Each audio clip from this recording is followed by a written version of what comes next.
Oof, oof, oof, oof. That's embarrassing. Discipline and professionalism. With Leo Messi's talent, you get our Talent of the Week, the amazing Arat.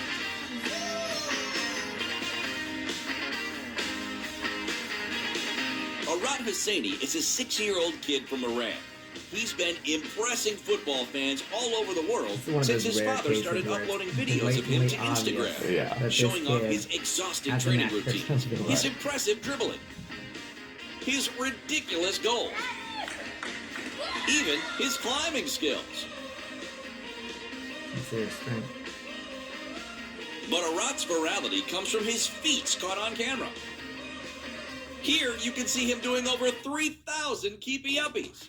His constant practice has been turned into a game for him, so he's always pushing himself. Helped by his dad, who's his number one coach, the two have been preparing for years to achieve their ultimate goal, becoming a football star.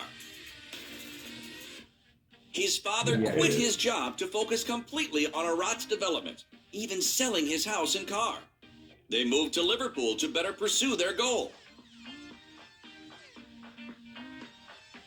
Can Arat make it as a pro? We sure think so. Arat looks like the complete package, and he's only 6 years old. He's unbelievably strong for a kid. He's shredded like CR7. His ball control is scary. Look how he dribbles through cones while not taking his eyes off the camera. He humiliates defenders time after time. He can work on his passing game, though. Have you ever seen a pass from him?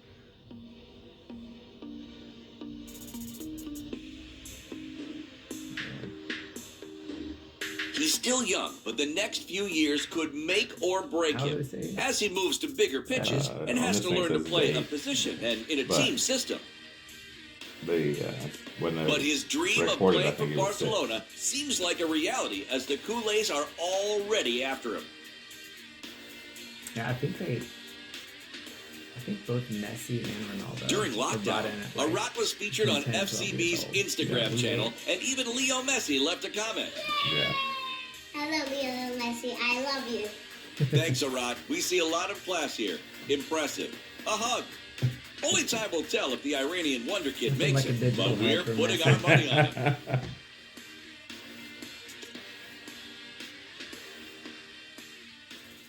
Wow. Okay, so here's my question.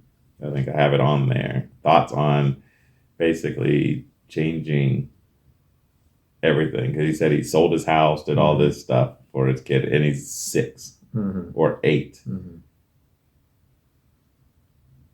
I mean, you see the potential, and you can see that, but is he? It's indisputable that there's potential there. Yeah. You know, I mean, I don't know. Initially, my thought is, as long as he still has the means to provide for his kid somehow and his family, we don't know the whole story. You know, like the mom wasn't there or whatever. But assuming that family is otherwise healthy and he's able to provide, if they're willing to live at, you know, much less or in less comfort in order to, you know, help him achieve this goal, I don't think there's anything wrong with it.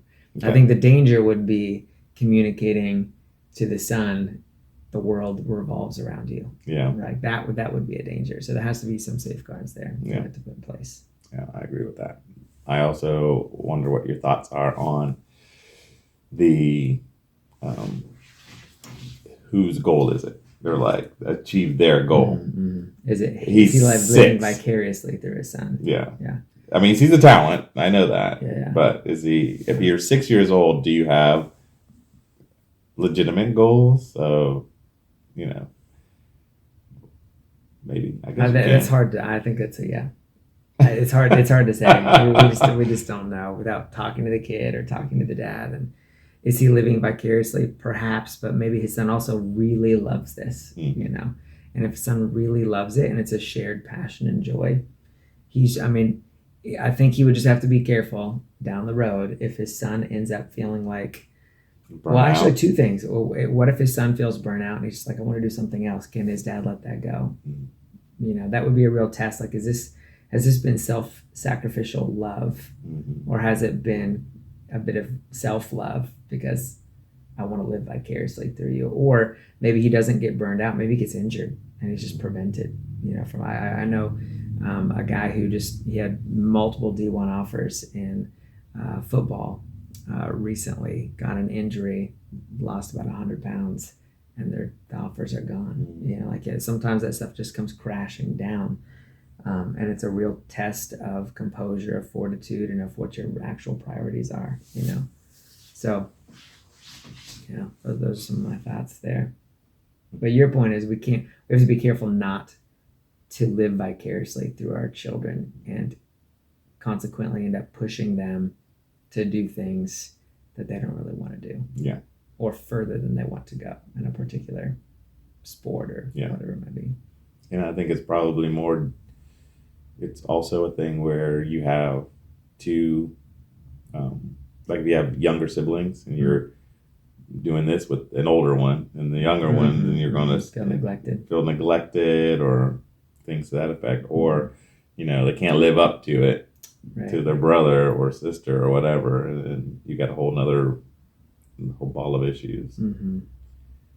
So, but I found that interesting. That's when I watched the video, that was what hit me first. I'm like, because it kept saying their goals. I'm like, interesting. And I found myself doing that in the beginning of with my kids. When they were I was a soccer player and I coached soccer and everything. And when they were in the cribs, and one of the first toys was a soccer ball, and they had beanie babies with soccer on them, and we'd set it next to them, and I'd whisper in them, "You're going to be the greatest American soccer player of all time." That's funny. you were talking about giving blessings to your child. Those are my blessings.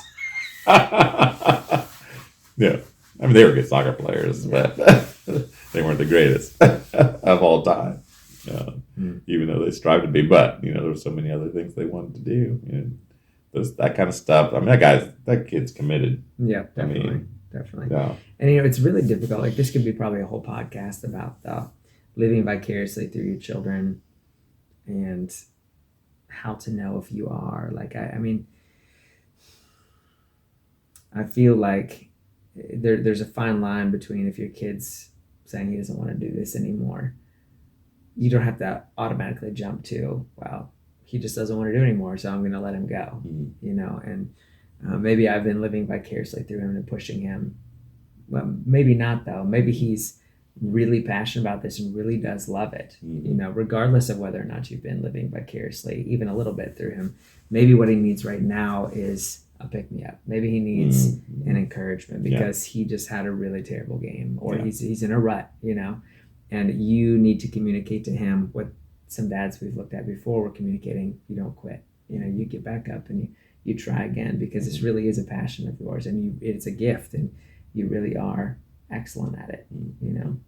So trying to discern that, it takes discernment. That's the point. Yeah. It takes discernment. Yeah. So that's a lot of prayer and the Holy Spirit right there. I'm telling you. All right. Well, I hope you enjoyed this episode of the Real Dads Lead podcast. If you know another dad who would enjoy and benefit from the podcast, please pass it on. And don't forget to like and subscribe.